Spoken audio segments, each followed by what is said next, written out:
Assalamualaikum warahmatullahi wabarakatuh. Alhamdulillah wa syukurillah wassalatu wassalamu ala rasulillah wa ala alihi wa sahbihi wa mawalah amma ba'da. La hawla wa la quwwata illa billah. Saudara yang dirahmati Allah, pagi ini kita akan mencoba belajar tentang apa saja yang awalnya diajarkan oleh Syekh Siti Jenar ketika memberikan pengajaran kepada para murid-muridnya.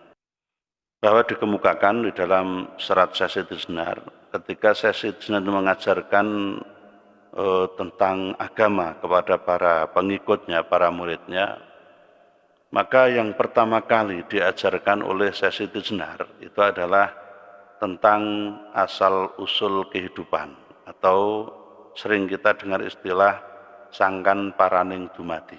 Dan ajaran ini diambil dari konteks kalimat Al-Quran, Inna lillahi wa inna ilaihi raji'un.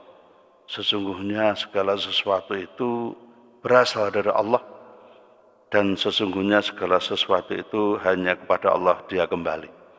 Tapi prinsip ini kemudian diejawantahkan sedemikian rupa secara tafsili, secara rinci oleh Syekh Siti Jenar.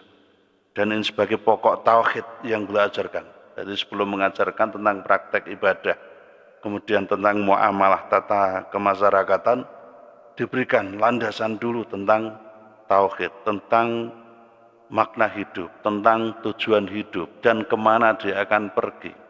Dari titik asal sampai dia kembali, ini dijelaskan oleh Syekh Siti Jenar. Ini tahap pertama. Jadi kalau kita kaji secara mendalam, maka setelah asal usul kehidupan itu, tahap kedua itu Syekh Siti Jenar mengenalkan tentang pintu kehidupan. Pintu kehidupan ini adalah pintu zaman azali, kemudian pintu zaman alam arham, sampai pintu masuknya dia ke alam dunia ini. Nah, ini sudah ada 3 tahapan tentang pintu kehidupan. Nah, masing-masing pintu itu diajarkan juga oleh Syekh Siti Jenar secara rinci, diberikan makna-makna yang filosofis, di samping juga menjelaskan secara fisiologinya. Jadi fisiologis dijelaskan, filsafatnya juga dikemukakan, dan kemudian tujuan dari tahapan-tahapan itu juga diberikan oleh beliau Syekh Siti Jenar. Nah, kemudian setelah itu yang tahapan ketiga, Syekh Siti Jenar menjelaskan tentang tempat besok di mana orang itu akan bertempat tinggal. Orang itu akan kembali sesudah dia menjalani kehidupan di alam dunia yang beliau sebut bahwa alam dunia ini alam kematian. Alam dunia yang sekarang ini adalah alam kematian, dan alam kehidupan yang sesungguhnya adalah alam akhirat. Kenapa disebut alam kematian? Ya, karena dunia adalah penuh kegelapan. Entah itu kegelapan karena pikiran dan sebagainya, dan juga kegelapan karena orang belum tahu tentang arah hidup. Juga kegelapan karena ini belum hidup yang sesungguhnya. Sehingga diberikan penjelasan bahwa tempat kehidupan abadi dan kekal itu adalah di alam akhirat setelah kematian di alam dunia. Yang oleh Syekh Siti Jenar, kematian terjadi sekarang, setelah berpindah alam di alam akhirat, maka dia berada di alam kehidupan yang nyata, kehidupan yang sesungguhnya. Karena dia sudah kembali pada tempat asalnya. Orang disebut berdiam di rumah adalah kalau dia sudah kembali dari bepergian. Ketika orang berjalan di muka bumi, maka dia dianggap sebagai orang yang bepergian, orang yang belum berada pada tujuan. Dia masih melakukan perjalanan menuju tujuan ke tempat yang aslinya. Kemudian diajarkan juga tentang yang keempat ini, tahap keempat, diajarkan tentang alam kematian. yaitu yang sedang dijalani sekarang ini. Sekali lagi, ini adalah alam kematian, di mana orang itu karena seperti mayat. Karena seperti mayat, dia harus nurutin apapun yang dikehendaki oleh orang yang ngopeni mayat. Artinya, hidup di dunia ini tidak lain hanyalah menerapkan apa yang menjadi aturan dan ajaran Allah Subhanahu wa taala, hanya menjalani apa yang disampaikan Rasulullah Muhammad SAW dan seterusnya. Seperti mayat, pokoknya mau dibawa ngalor ya ngalor, mau bawa ke ngidul yang ngidul dan seterusnya. Jadi seperti mayat. Nah, maka kalau kita garis bawahi tentang apa yang diajarkan oleh Syekh Siti Jenar itu tadi, saya dapat menyimpulkan agar orang itu menjadi al-insanu kamil, menjadi orang sempurna, manusia yang sempurna, serta ingin menempuh laku menuju Tuhannya, menempuh suluk. Dia menjadi cang salik, yaitu yang berjalan menuju Tuhan. Pertama-tama diajarkan tentang apa itu ngelmu sangkan para. Orang harus tahu dulu, kita ini asal yang sesungguhnya dari mana. Kalaupun kita ini berasal dari ayah dan ibu, ingat bahwa ayah dan ibu itu hanya sekedar wasilah, hanya menjadi tempat sementara kejadian kita. Seandainya Allah mau, tanpa itu pun bisa saja Allah langsung menciptakan setiap diri manusia langsung jadi. Tetapi kan semua harus ada nilai kepatutan, terlihat ada sebabnya dan sebagainya.